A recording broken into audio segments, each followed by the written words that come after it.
Prinsip etika dalam bisnis. Etika bisnis. Etika bisnis adalah perwujudan dari serangkaian prinsip-prinsip etika normatif ke dalam perilaku bisnis. Dalam hal ini, etika bisnis berperan sebagai pedoman dalam menentukan benar tidaknya suatu tindakan yang dilakukan korporasi dalam menjalankan bisnisnya. Dengan demikian, tindakan etis dalam dunia bisnis juga berasal dari praktek kehidupan sehari-hari, sehingga bisnis tidak dapat menetapkan sendiri benar salahnya suatu tindakan tanpa berpijak pada norma kehidupan masyarakat.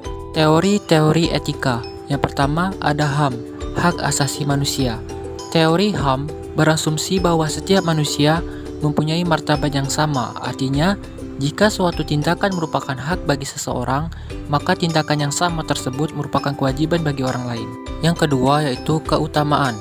Teori keutamaan atau virtue teori berhubungan dengan sifat atau karakter yang harus dimiliki oleh seseorang agar disebut sebagai manusia utama atau manusia hina.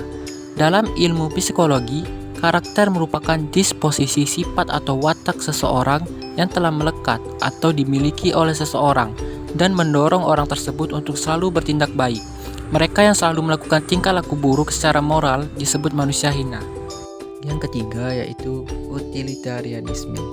Teori utilitarianisme dipelopori David Hume pada tahun 1711 sampai 1776 dan dikembangkan oleh Jeremy Bentham pada tahun 1748 sampai 1832 serta John Stuart Mill pada tahun 1806 sampai 1873. Teori ini berpandangan suatu tindakan disebut baik jika membawa manfaat bagi sebanyak mungkin anggota masyarakat, atau the greatest happiness of the greatest numbers.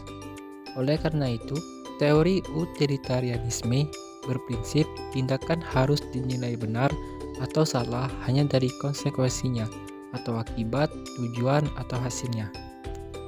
Penyimpangan etika dalam bisnis. Pertama, keuntungan pribadi.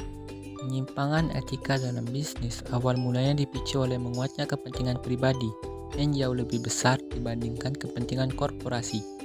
Dengan tujuan utama untuk memperoleh keuntungan pribadi, personal gain yang besar dalam tempo singkat telah mendorong banyak orang untuk melakukan cara apapun, termasuk yang melanggar atau tidak etis dalam memperoleh keuntungan.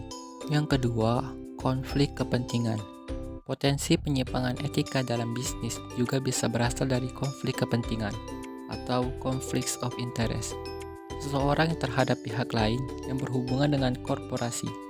Contoh yang patut diketengahkan di sini adalah suap, gratifikasi, dan sumbangan dana kampanye politik.